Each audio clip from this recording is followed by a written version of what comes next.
মিঠুর হেসেল থেকে মিঠু বলছি। আজকে একটু মটন রান্না করব ছোলার ডাল দিয়ে। দেখুন একটু অন্যরকমভাবে করছি। প্রথমে গ্যাসটা জ্বালিয়ে দিলাম। এবার কড়াইতে তেল দিলাম, বেশি করে তেল দেবো মটন যেহেতু। এলাচ দিয়ে দেবো আর একটু দারচিনি দিয়ে দেবো সোমবারে। এবার এই যে মটনটা যে ম্যারিনেট করে রেখেছি এই মটনটা দিয়ে দেবো।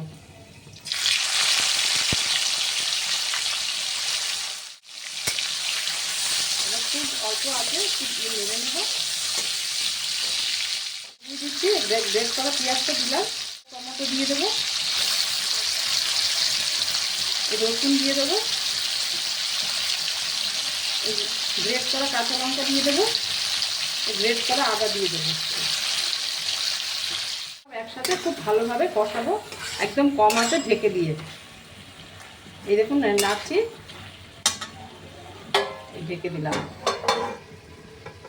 এই পুরো কষানো হয়ে গেল, দেখুন খুব ভালো কষেছে। এবার এর মধ্যে একটু লাল লঙ্কার গুঁড়ো দেবো জাস্ট কালারের জন্য, আর কাঁচা লঙ্কা তো গ্রেট করে দিয়েছি, রসুন টসুন।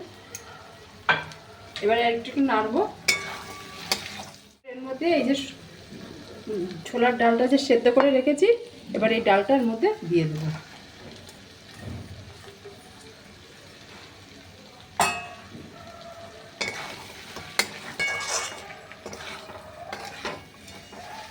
এবার এর মধ্যে সামান্য জল দেব।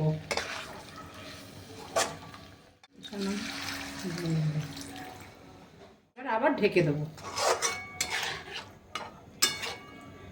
পুরো হয়ে গেছে।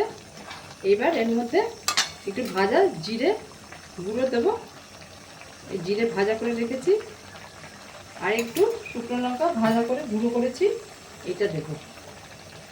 নুন হলুদ তো আগে দিয়ে নিয়েছি, সেই জন্য দেখালাম না, দিলাম না। ছোলার ডাল সেদ্ধ করার সময় দিয়েছি আর মাংসটা ম্যারিনেট করার সময় দিয়েছি। আর একটু সামান্য মিষ্টি দেবো।